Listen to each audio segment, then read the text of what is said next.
വിധിയെ ഷാരോണിന്റെ കുടുംബാംഗങ്ങൾ സ്വാഗതം ചെയ്തു. പഴുതടച്ചുള്ള അന്വേഷണത്തിന്റെ വിജയമാണ് ഗ്രീഷ്മയ്ക്ക് വധശിക്ഷയ്ക്ക് വഴിയൊരുക്കിയതെന്ന് അന്വേഷണ ഉദ്യോഗസ്ഥരും പ്രോസിക്യൂഷനും പറഞ്ഞു. വിധിയിൽ പൂർണ്ണ തൃപ്തിയെന്ന് ഷാരോണിന്റെ അമ്മ. അന്വേഷണത്തിന് 1000 നന്ദി. ഷാരോണിന് നീതി കിട്ടിയെന്നും ഷാരോണിന്റെ അമ്മ പ്രതികരിച്ചു.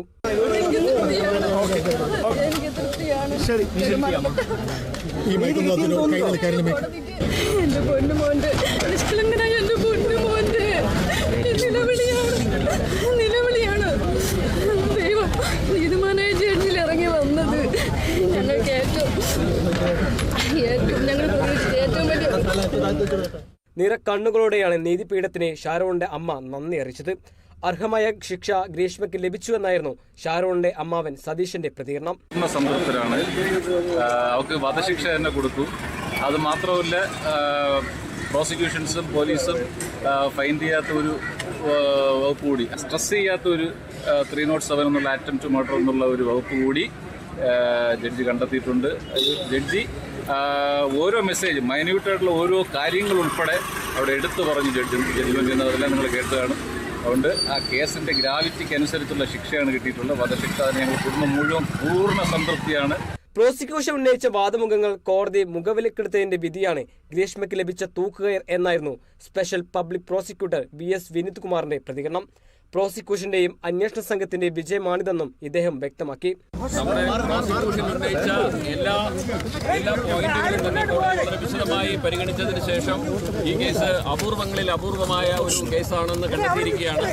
അതിനാൽ 1-ാം പ്രതിക്ക് വധശിക്ഷ തന്നെ വിധിച്ചിരിക്കുകയാണ്. അതുകൂടാതെ അതിനോടൊപ്പം 2 ലക്ഷം രൂപ പിഴശിക്ഷയും വിധിച്ചിട്ടുണ്ട്. അന്വേഷണത്തിന്റെ പല ഘട്ടങ്ങളിലും വെല്ലുവിളികൾ നേരിടേണ്ടി വന്നുവെന്ന് അന്വേഷണത്തിന് നേതൃത്വം നൽകിയ മുൻ തിരുവനന്തപുരം റൂറൽ SP D ശില്പ പറഞ്ഞു. കുറേ ചാലഞ്ചസ് നമുക്ക് വന്നു. ഇനീഷ്യലി ഗ്രീഷ്മ കറക്റ്റായി നമുക്ക് പറയുന്നില്ലായിരുന്നു. മിസ്ലീഡിങ് സ്റ്റേറ്റ്മെൻറ്റ്സ് തന്നു. കുറേ കാര്യങ്ങൾ ഇനീഷ്യലി നമ്മൾ അന്വേഷണം തെറ്റിദ്ധരിക്കാൻ ശ്രമിച്ചു.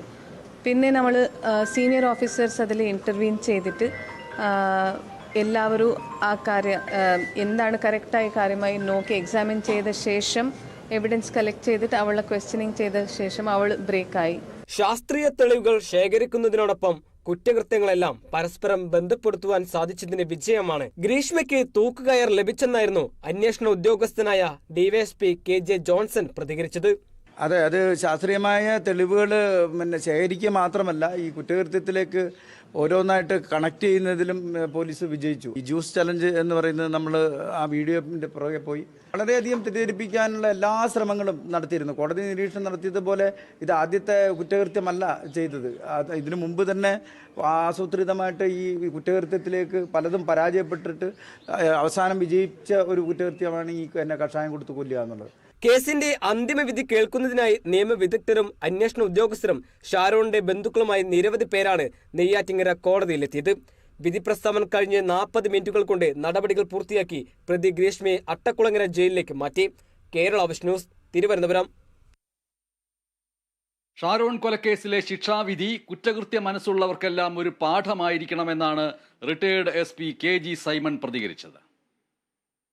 റയർ ഓഫ് ദി റയറസ്റ്റ് കേസിലാണ് ഉൾപ്പെടുത്തിയിരിക്കുന്നതാണ് ഇപ്പം മനസ്സിലാവുന്നത്.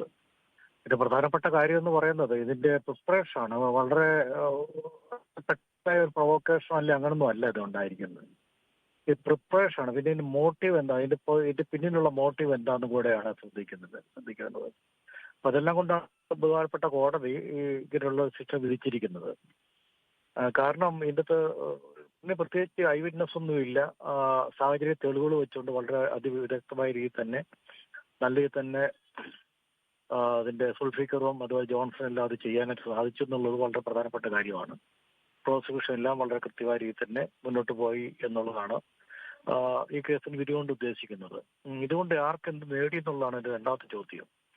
അതായത് ഈ പെൺകുട്ടി ഇങ്ങനെ ചെയ്തുകൊണ്ട് ആർക്കെങ്കിലും എന്തെങ്കിലും നേട്ടം ഉണ്ടായി, നഷ്ടങ്ങളല്ലാതെ ഒന്നും ഉണ്ടായിട്ടില്ല. ഇനി വരാൻ പോകുന്ന അതിനേക്കാളും വലിയ നഷ്ടമാണ്. ഇതൊരു പാഠമായിരിക്കണം. നമ്മുടെ സമൂഹത്തിൽ എല്ലാവർക്കും ഒരു പാഠമായിരിക്കണം. എന്തെങ്കിലും കാണിച്ചു കൂട്ടി ഞാൻ രക്ഷപ്പെടാമെന്ന് വിചാരിക്കുകയോ അല്ലെങ്കിൽ എന്നെ കഴിഞ്ഞ ആരും ഇല്ലെന്നുള്ള വിചാരം ഉണ്ടായാലോ, നിയമമൊന്നും ഇതിന്റെ മുകളിലല്ല എന്ന് എല്ലാവരും ചിന്തിക്കുന്ന ഒന്നായിരിക്കും.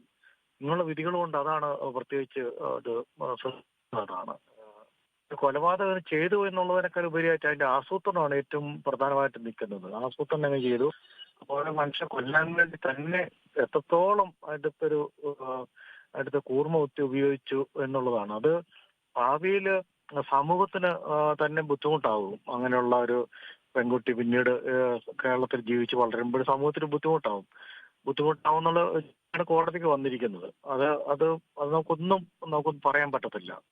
അങ്ങനെ ആസൂത്രിച്ച് പിന്നെയും എങ്ങനെ ഒരു മനുഷ്യൻ ഇങ്ങനെ കൊല്ലാൻ വേണ്ടി ശ്രമിക്കുന്നു, എങ്ങനെ കൊല്ലാൻ പറ്റുന്നു എന്നുള്ളതാണ്. ഇത്രയും പ്രായം കുറഞ്ഞ കുട്ടിക്ക് എങ്ങനെ കൊല്ലാൻ പറ്റുന്നു, അതാണ് നമ്മൾ ചിന്തിക്കേണ്ടത്. അതായത് കുട്ടി പറയുന്നുണ്ടല്ലോ, അവള് പ്രതി പറയുന്നുണ്ടല്ലോ എനിക്ക് പഠിക്കണം അങ്ങനെ പറയുന്നുണ്ട്. പക്ഷെ മറ്റൊരു നമ്മൾ ചിന്തിക്കുമ്പോൾ ഇത്രയും പ്രായം കുറഞ്ഞ കുട്ടിക്ക് എങ്ങനെ ചിന്തിക്കാൻ സാധിക്കുന്നു എന്നുള്ളതാണ്. വലിയ കടുത്ത ബുദ്ധിയിൽ എങ്ങനെ ചിന്തിക്കാൻ സാധിക്കുന്നു, എങ്ങനെ മനുഷ്യ കൊല്ലണം ചിന്തിക്കുന്നു, എങ്ങനെ ഒരു മനുഷ്യനായിട്ട് ഇങ്ങനെ അവരുടെ അച്ഛനും അമ്മയും അല്ലെങ്കിൽ ഭവിഷ്യത്ത് എല്ലാം അവർക്ക് അറിയാം. പക്ഷെ അതിനൊന്നും വെല്ലുവിളിച്ചുകൊണ്ടാണല്ലോ ചെയ്തത്. അതുകൊണ്ട് തന്നെയാണ് കോടതിക്ക് ഇങ്ങനെ ഒരു ശിക്ഷ വിധിക്കേണ്ടി വന്നത് എന്നുള്ളത് വളരെ പ്രധാനപ്പെട്ടതാണ്.